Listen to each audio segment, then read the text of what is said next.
I want to go over a few stretches with you. And so after we go through the mobility program, I'm talking about the motion with the hips, like we did the windshield wipers, knee to chest, the modified piriformis stretches. Now the next phase is flexibility. So now we want to start working on lengthening the muscles so that we get the best contraction. So again, we're recapping. Our muscles are too stretched out sometimes because of posture or position.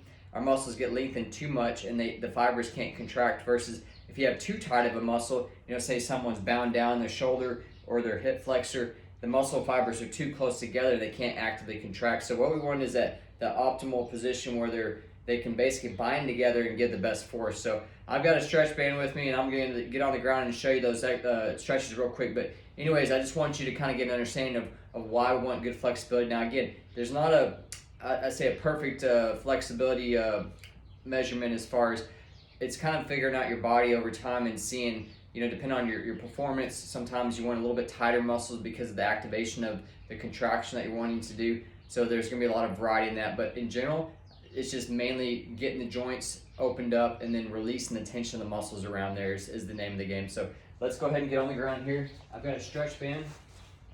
And before, again, like I said, when we did I'll recap these real quick with the hip mobility exercises. But laying on the back, we did the windshield wipers. We did side to side.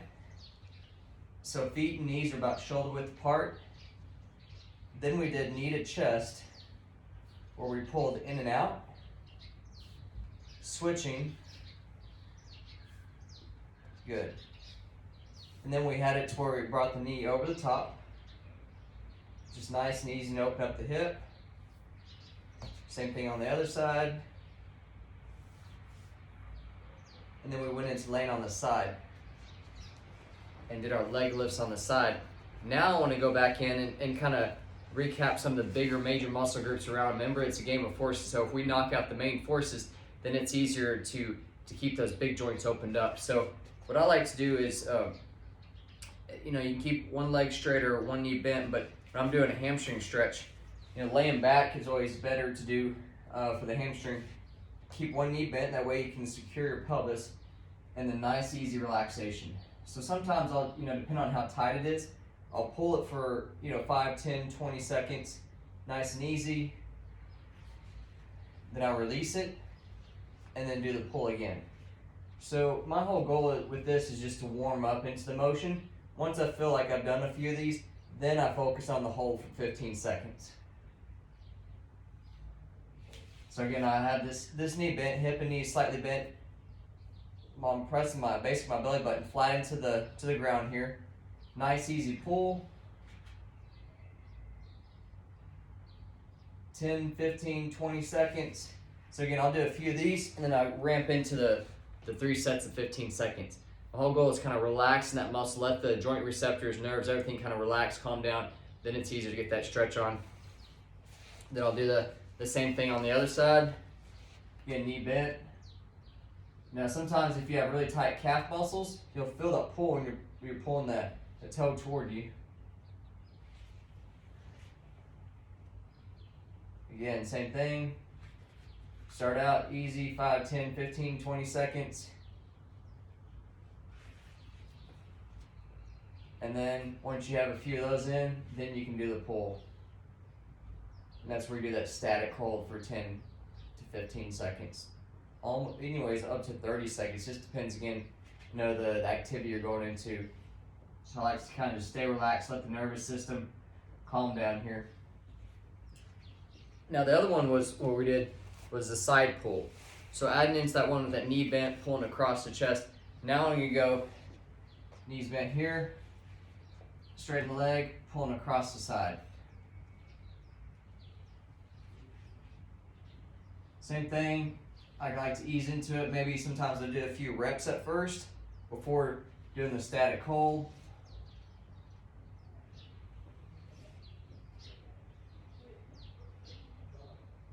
After I do a few of those, same thing, 15, 20 seconds. Switching sides. Now if it bothers your hip or your back, you can always let this knee bend, especially if you have really tight hamstrings.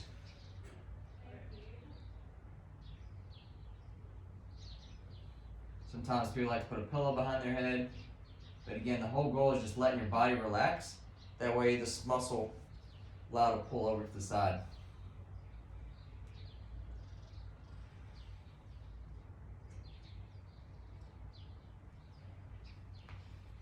So if you're new to these, the best thing I think is to go through some reps, like where you're doing the pull. Sometimes I'll have clients do anywhere from, 2 to 3 sets of 10 where they just do the pull straight up and down, let those muscles relax. Then we go to the static hold and do 3 sets of 15 seconds. Same thing on the other side, pull up and down 2 to 3 sets of 10, get that joint moving, opening up, then do the static hold, let it relax. Same thing with the other one, we're gonna do the straight leg across the side there. So, start adding those two in with the hip mobility stuff, because again, now that we start getting the main joints opened up, we want the bigger muscle groups to start opening up too. So with that being said, you can also add in a modified piriformis stretch, and sometimes I like to grab a chair, so let me just grab this chair real quick so you can kind of see this, but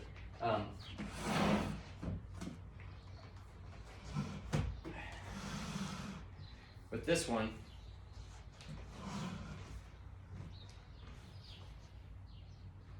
set the posture first, so hips and knees slightly bent. I'll pull that heel. If you need to go higher, sometimes if you have really tight hips, sitting in a higher surface is better than real low, because this can be a little bit more intense stretch. I get that heel up on top. I like to use my body weight, the elbow, and then lean forward. So straight forward, nice and easy. Open that hip up, and then relax. Same thing, nice and easy. So again, I like to do reps. This is my personal take. You can do whatever you want. So some kind of warm up, like those mobility exercises, then going into stretch. This is like the next warm up into the stretch. Again, I want to get that joint nice and opened up. Nice easy stretch. Shoulder, chest up, leaning forward. Use that elbow if you need to push a little bit extra. Maybe a couple sets of 10. Lubricate, get that joint moving. Then again, just like we did the hamstring piriformis stretch, that laying down on your back, then I like to lean into it and hold it for 15 seconds. That warms the joint up. Then same thing, other side, hip and knee slightly bent.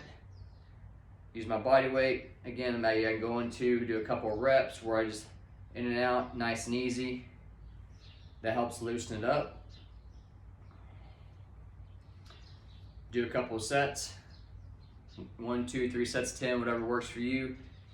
Open that joint up. Then again, go into your static hold. 10, 15, 20 seconds, 3 sets of that. So again, my body weight, leaning forward. So each hip's gonna be a little bit different in tightness because of your hand dominance and which muscle groups you may use. Another one on top of that, so once we get the hips and everything opened up, again, I call that the core area, your hips and the low back, your abdominals, because you have everything working synergistically together. Then we can it's easier once we get the pelvic and everything lined up to then open up your thoracic a little bit more. So sit in a chair. A lot of times I like to do is either, this one has a rest, but sometimes I like to put the hand down if it's a bench or chair and just doing side leans. So then I'll open up sideways, couple sets of 10, 15, and then same thing, other direction. If you have something to push down onto, you can push your hand, put body weight on the arm, and that's that frontal plane to side. You can also add in rotational crossover. This opens your thoracic. That releases the tension in the rib cage, also the shoulder blades for your shoulders, your neck. So as these aren't so much of an active stretch, but they are the motion that you want to start releasing the tension there, so that as you go into more upper body stretches, flexibility, then it's a lot easier because your bones are in a better position so your muscles can relax. So I can do, hold, stretch it out at the end, hold, stretch it out at the end. Same thing here, sitting, lean over, hold. So after I do my sets of 10 to 15 each side, then I grab, do the distraction of the joint, open it up, and do the hold. So that opens up the area here. So that's a good start. Work on the main joints first, and then it makes everything so much easier.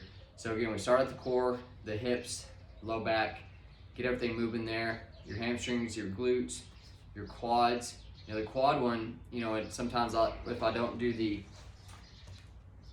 kneeling, that's a good one, like the runner stretch or just a kneeling stretch.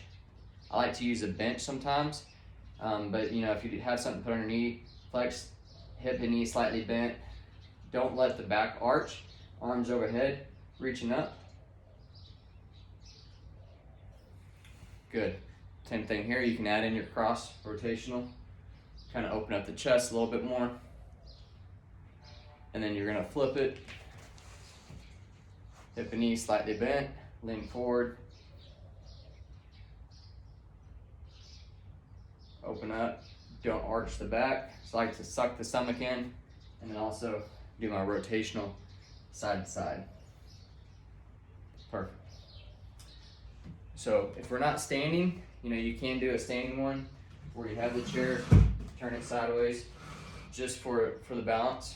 So you can grab your foot. Sometimes this one, it gets offset a little bit as far as the pelvis because of my standing. So I don't always like to do that one. But what I would do is, if I have a physio ball or a chair, I can put my foot on there. And this takes a little bit more balance work. Of course, you want something to hold on to. And then I can lean into it, and I'll have more, you know, for me, at least using the physio ball and I'm kneeling on the ground, and I have more control opening up. And that way, you know, once I get that quad kind of, I set the posture first, then I can add in my rotational side to side, knee in line with the foot, and then up overhead. Again, just releasing the rib cage, the thoracic, the core, abdominals. And that's a great start to your flexibility program.